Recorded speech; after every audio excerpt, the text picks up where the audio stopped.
Hello, I'm Philip Stoten. I'm at Electronica 2016 and I'm joined by Trevor Galbraith. Trevor, great to see you. Nice to see you too. You've had a good walk around, you've enjoyed the show. Anything particular caught your eye? A couple of things. The show's larger than it's been before. It's back on the upward growth again. Of course, next Electronica and next Productronica are going to be even bigger still. Okay. Because they've just announced that they're going to be not merging, but they're going to be doing a deal with Semi. Okay. So Semi Europe is going to be co-located with Productronica and Electronica. Okay. Starting next year. So that'll start next year. So how will that work in terms of hall space? Because there aren't that many empty halls. Yeah, the way it's looking at the moment, and it's still not finalised, but the early signs are that Semi Europe is going to take B1. Okay. And the PCB halls are going to move up one, basically. Okay. Yeah. Okay. And Semi recently merged with the MEMS Association as well, so I guess that's going to be in there too, maybe. Or? Yeah, I think Semi's had some challenges, as you know. A lot of the front-end semiconductors really moved en masse to Asia, so they've had some trouble, trying to keep, I think, Nepcon West going as strong as it was, and that type of thing, and in Europe they had the same issue. So it just makes sense to sort of consolidate it onto a platform where there's a big audience going to be there already, and we can get some cross-pollination going. Yeah, and I think that's important. A lot of people have said to me one of the things they enjoy about Electronica is they can see much more of the supply chain and how it works and connect those parts, and connect is the whole story, isn't it? I think one of the good things I was saying to Stefan Lotter, the director of Productronica, is that at least it's a show that segues into what we do.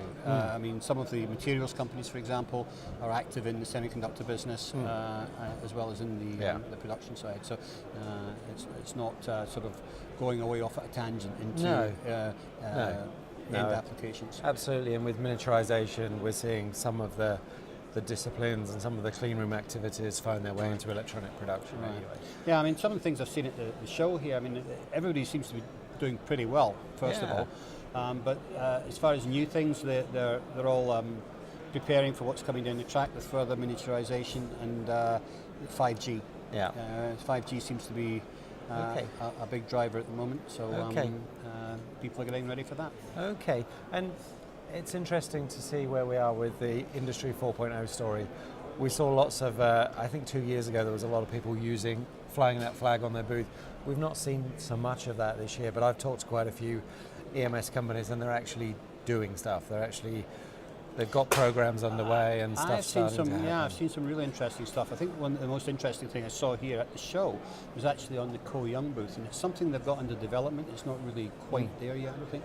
But essentially, when a company's doing pick and place, for example, and maybe they're placing 0402s, and they have to replace it with a new reel.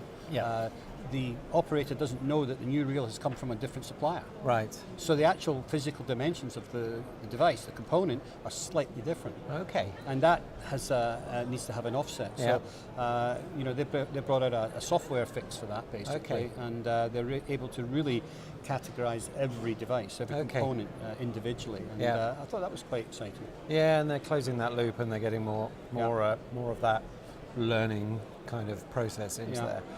I spoke to Lacroix, Zollner, a number of other European EMS, BMK for example, and they have programs that are well underway. I think Zollner have over 100 staff in a team working on whether it's Industry 4.0, whether it's IOM, whether it's Smart Factory, it doesn't matter what it is, but they're definitely moving in that direction and moving there in a real way. Well, straight enough, I was at yesterday. I was at the ASUS Technology Days, and Zollner were giving a presentation just on that subject. Okay, so they're moving in that direction. That segues nicely into our event that we're both looking forward to in March next year. IOM, after the success last year, we're moving to Plug and Play in Sunnyvale this year, which is really exciting for me because I love that whole California, Silicon Valley incubator startup Well, it community. is. That's what Plug and Play is. It's an incubator innovation venue. So there's a lot of interesting stuff around that. But I think we're planning to keep the same strong technical focus Yep. and work with some of the larger companies. Yep. Hopefully to include our tour of the Jabil Blue Yep. Sky. Yeah, absolutely. But also widen the event a little bit. We're going to make it a 2-day event Right. next year, should I say. It's going to be on March 28th and 29th. Yep. And the first day we're going to concentrate on a morning session, possibly on 3D printing, Yep. and an afternoon session on robotics. Yeah, I think they're two really interesting factors, and when I've talked to people here, two of the key drivers in EMS are automation and rapid prototyping, and both of those have a very big role to play. And Absolutely. we're seeing the idea of 3D printers being used in almost a print farm style of activity, but also in many, many more locations. So the idea that you can distribute that final part of manufacturing or mass customization using 3D printing. So both of those technologies, robotics, I think, for me, the key to robotics is this cobots trend, this collaborative robotics where robots can sit on the factory floor, Absolutely. doing activities alongside the regular operators. So, so a lot of very much looking forward to that. So that yesterday as well, but it's definitely developing at pace. Another trend is obviously the prototyping, as you mentioned earlier. With companies like Jabil, where you can virtually walk in with something in a napkin in the morning, walk out with a prototype in the evening. In the evening is that looks incredible. like the product. Yeah, but and some of the other companies like ASM and Panasonic who are doing these competence centers, where I don't know about ASM yet, but I mean I know that Panasonic is letting some of their customers come in and almost use it for prototyping. Yeah. So prototyping is a problem in a lot of factories because it uses up a valuable line space that could be doing production. So if that function was taken out of the factory, it could be a game changer for a lot of companies. Yeah, I think it's really interesting to see those centre of competence. And I know the ASM factory has just won an award for the manufacturing facility, which is right behind the centre of competence there. And I think they've had something like 500, 600 companies through that centre of competence this year. So they're really I'm going valuable. there tomorrow, so I'm looking forward to that. Well, you'll absolutely enjoy that. Yeah. Trevor, great to talk to you again. When will we see you again at another trade show?